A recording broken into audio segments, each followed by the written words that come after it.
እሜ እንዴት ነህ? ሰላም ነው ወይ? ላናግርህ ስለፈለኩኝ ነው። አንድ ጥያቄ ልጠይቅህ ስለፈለኩኝ ነው። ህይወትክ አሁን እያጨናነቀክ ነው አይደለ? አዎ ወይስ ነው? ኦኬ።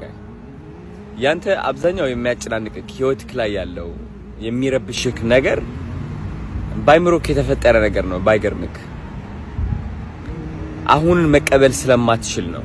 አሁን መቀበል ስለማትችል ስልክ ማለት ነው ሁሉም ህይወትክ ላይ ያለ ነገር ትርጉም ሰጥተዋል። አንተ ያለህባት ሀገር ትርጉም ሰጥተሃታል።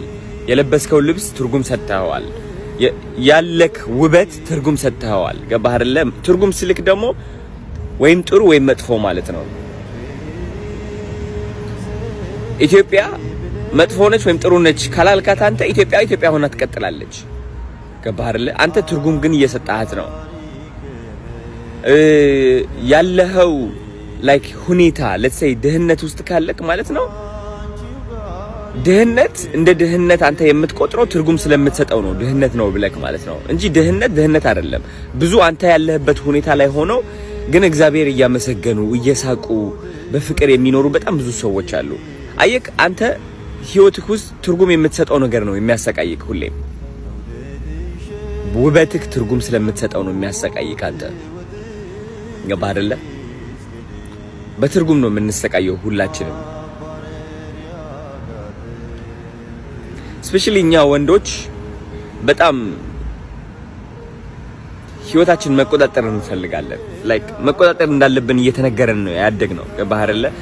ወንድ ከሆንክ አንተ ጠንክረክ ነገሮችን ማስተካከል አለብህ፣ ማቃናት አለብህ እየተባልክ ስለምታድግ ከዛ የሆነ ደረጃ ላይ ስትደርስ ማለት ነው ያለህበት ሀገር መቆጣጠር ትፈልጋለህ። ላይክ አሁን ካናዳ ካልሆንኩኝ፣ አሁን አሜሪካ ካልሆንኩኝ፣ አሁን ይህ ሰውነቴ ካልተቀየረ፣ አሁን ይህ ያለውበት የሀብት ደረጃ ካልተቀየረ እኔ በቃ ትላለህ። በቃ ሬዚስት ታደርጋለህ።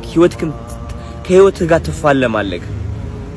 ይህ ደግሞ ምንድነው የሚፈጥረው? ጀስት ጭንቀት፣ ቀን በቀን ጭንቀት ይፈጥርልሃል ማለት ነው። ግን መማር ያለብህ አንተ ሁሉም ነገር መቀበል አለብህ። ሁሉም ነገር ከተቀበልክ እግዚአብሔር ነው ምልክ የዛኔ የሚሰማክ ሰላም ነገር ካልችልም እነዛ ሁሉ ጭንቀቶች እነዛ ሁሉ አይምሮክ ውስጥ ያሉት እንትኖች ማለት ነው ተቀበላቸው። ስትቀበላቸው ኃይላቸው ያጣሉ። አንተ እየተደባደብካቸው ስለሆንክ ነው። ቀን በቀን ከነሱ ጋር እየተደባደብክ ነው፣ እየተፋለምክ ነው። እነሱ መደባደብ አቁምና ከዛ እነሱ መቀበል ጀምር። እስኪ የሚያጨናንቁክ ነገሮች ተቀበላቸው። እስኪ የሆነ ሰው የበደለ ካለ አንተ ያጠፋው ነገር ካለ ወይም ደግሞ whatever it is ተቀበለው። እስኪ ተቀበል ስልክ ማለት ነው just accept like አሁን ይሄ ሰማይ ደመናማ ነው ያለው። አሁን ሊዘንብ ይችላል ላይዘንብ ይችላል። እኔ ወይኔ ባይዘንብ ብዬ ብጸልይ ምንም ማመጣው ለውጥ የለም። ጭንቀት ብቻ ነው የምፈጥረው አይምሮዬ ላይ። ገባህ አይደለ? ስለዚህ አይምሮክ ያሉት ነገሮችም እንደዛው መቀበል መጀመር አለብህ። በቃ እነሱን ተቀበላቸው እንዳሉ ማለት ነው። ከዛ የዛኔ ኃይልህን ታገኛለህ። የዛኔ እቺ ህይወት ትርጉም እየሰጣት እንደነበረ ታያለህ። ላይክ ትርጉም እየሰጣት ስልክ ማለት ነው ያለህበት ሀገር ትርጉም እየሰጣው ነበር። እንደ መጥፎ ያለህ ሰውነት እንደ መጥፎ እየቆጠርክ ነበረ። ማሻሻል ትችላለህ ህይወትህን። ግን አሁን መፋለም መደባደብ አቁም ከህይወትህ ጋር። አሁን ባለህበት ሁሉም በቂ ነህ አንተ። ምንም ነገር አያስፈልግህም። በቂ ነህ አንተ።